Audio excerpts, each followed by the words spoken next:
What's up, buttercups? Welcome back to my channel. Today's book tag is the BookTube Community Joy and Gratitude tag. This was created by Pat.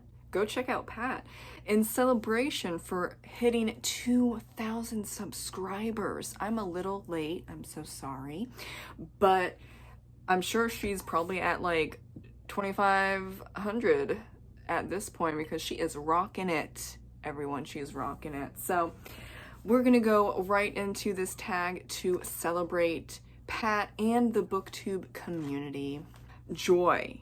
Name an author whose books bring you joy or discuss a specific book that made you feel joyful. I'm gonna go with Morgan Llewellyn, who's an Irish-American author that y'all have heard about from me if you've been hanging out for at least a month. Definitely more than a month. Or maybe watched 5 videos. I talk about Morgan Llewellyn a lot because I think she is very underrated. She is my all-time favorite author, and she inspired and influenced me to write my Irish historical fantasy Danu's Curse. That was partly inspired by Morgan Llewellyn and specifically her Irish historical fantasy novels. Just overall, very inspired to write as she has written, not necessarily about Irish or Celtic stuff, but just in a very pretty but straightforward writing style. I appreciate that type of writing style, and I tried to implement that in my writing. And then the other question under joy is discuss something about BookTube that you find joyful.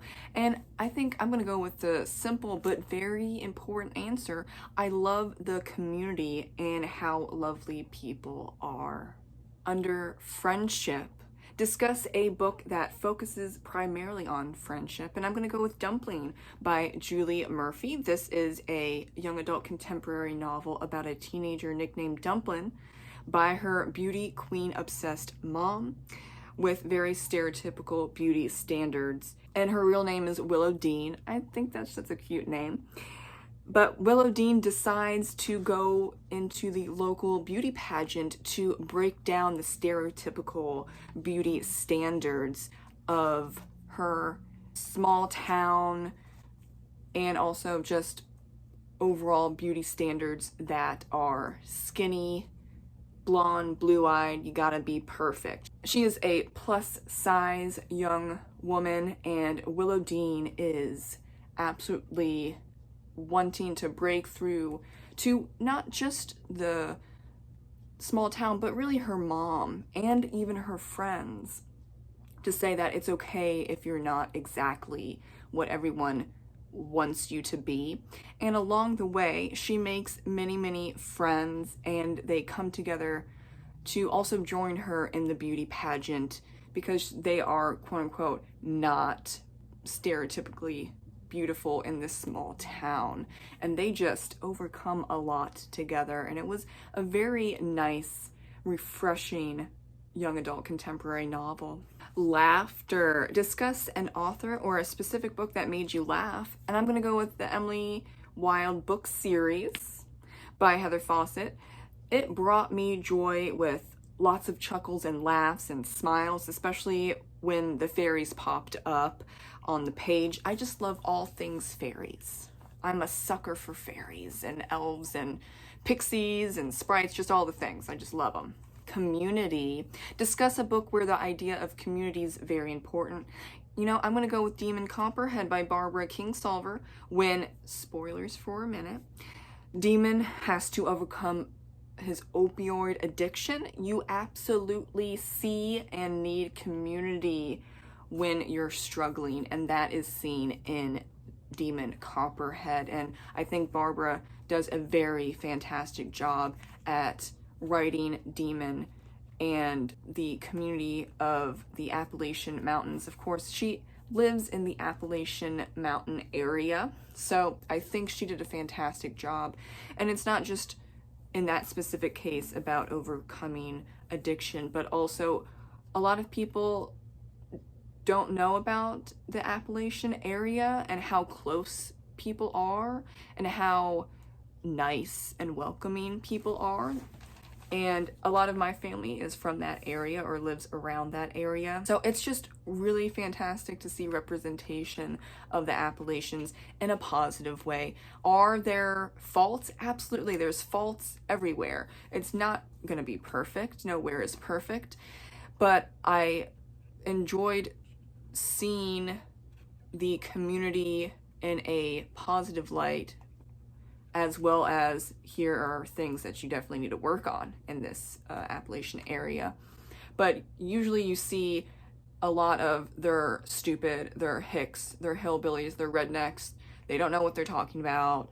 Just if you get rid of them, then nothing's lost in America, and that's just freaking rude, isn't it?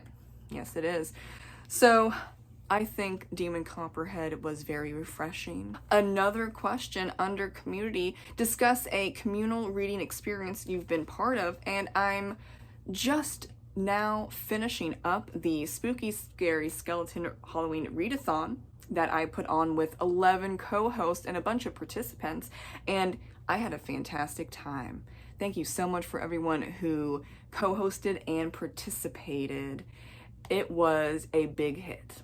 Gratitude. Name a book in which a character shows real gratitude, or name a book that left you feeling a sense of gratitude. And I'm going to go with Living Buddha, Living Christ by Thich Nhat Hanh, a Zen Buddhist who has since passed away, unfortunately, though he had an amazing life, a very long, fulfilling life. This is a nonfiction book where he explores the spiritual connection of humanity and religion, and overall just philosophical and theological discussions, beliefs, values between Christianity and Buddhism. And I gave that nonfiction book 5 stars. It's hard for me to rate nonfiction. I just rate it differently, and I see it differently than novels, but that left such an impression on me that I was grateful for an eye-opening experience, and I definitely recommend that book. And basically Thich Nhat Hanh in general, he really helped me through my mental health journey and my journey through 6 very difficult years of intense therapy for my multiple mental illnesses. I actually read this book as I was struggling with religion and philosophy and spirituality. I did end up becoming an atheist. I'm still an atheist. That happened around 2016.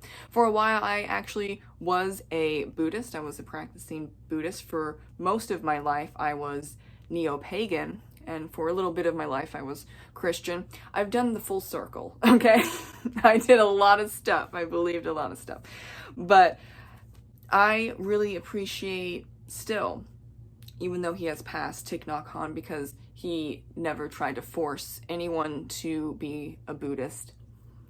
And he was just open and happy to helping people, no matter who you are, what you believe, what you look like. Did not matter. He just wanted you to have a peaceful life. And I am really thankful that I found him. I continue to be grateful for everything that I've learned from him.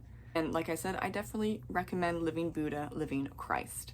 This isn't a question, but it's tagging people, and I just tag anyone who wants to do the tag. Pat tagged a lot of mutual friends, so I actually don't have anyone new that I can think of, but please do this tag if you want to. I tag you through the screen. Thank you so much for watching, and have a fantastic day. Bye.